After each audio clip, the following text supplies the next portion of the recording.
কিরে আমার দোয়া কবুল হয় না কেন, আল্লাহ আমার ডাকে সাড়া দেয় না কেন, আমার জীবনে এত দুঃখ কেন, আমার জীবনে তো ভালো কিছু হয় না, খালি সব কষ্ট আমার কেন? এরকম আছে না নাই?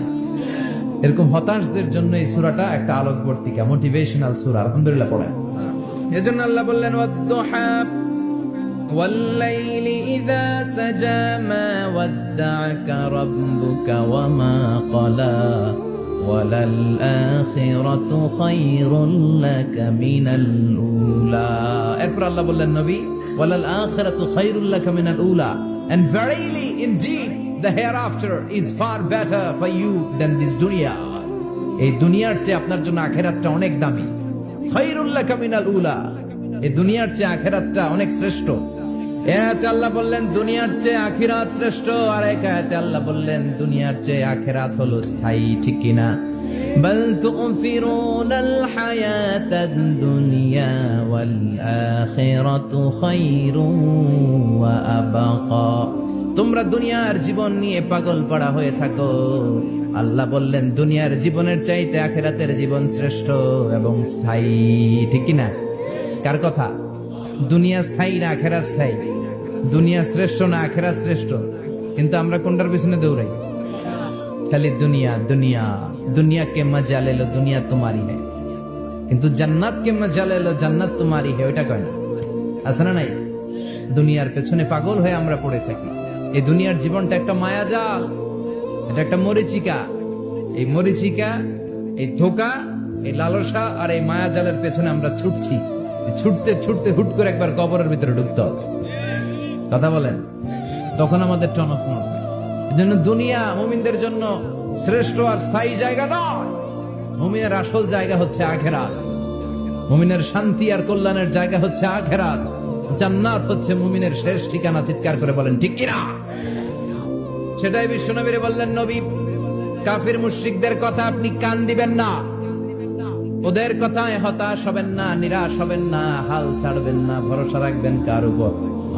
কারণ ওয়ালাল আখিরাতু খায়রুল লাকা মিনাল উলা। এই দুনিয়ার জীবন ক্ষণস্থায়ী জীবন, চিরকালীন জীবন হলো আখিরাত। নবীরে কিভাবে আশ্বাস দিতেছে দেখছেন? অ্যাসিউরেন্স করতেছে, কনফার্মেশন।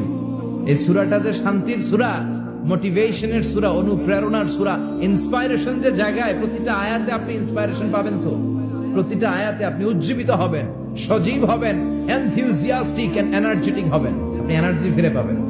আলহামদুলিল্লাহ পড়েন। এরপর বিশ্বনবীর আরো খুশি করার জন্য আল্লাহ বললেন ওয়ালা সাউফা ইউতিকা রাব্বুকা ফাতারদা।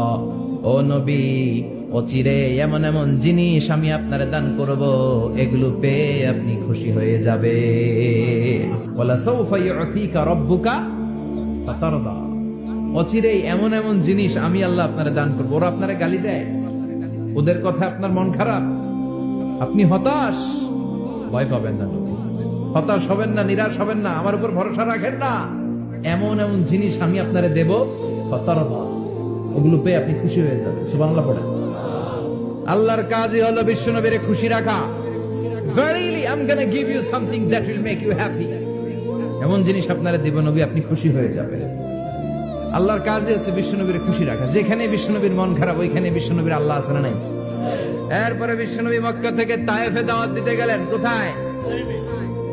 হজ উমরা যারা করেছেন 70 থেকে 75 80 কিলো দূরে পাহাড়ি পথ বেয়ে বেয়ে উঠতে হয়, 6-7 হাজার ফিট উপরে পাহাড়ের উপরে এই তায়েফের শহর, তায়েফ সিটি।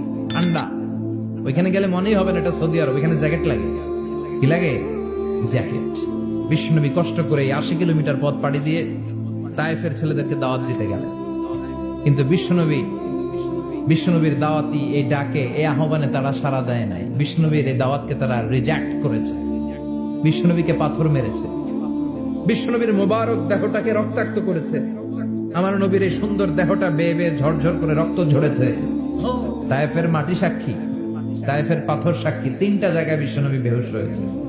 এখনো ওখানে গেলে স্থানীয় লোকরা বলে, বংশ পরম্পরায় ওরা জেনে এসেছিল যে এই জায়গাগুলোতে বিশ্বনবীকে আঘাত করা হয়েছে।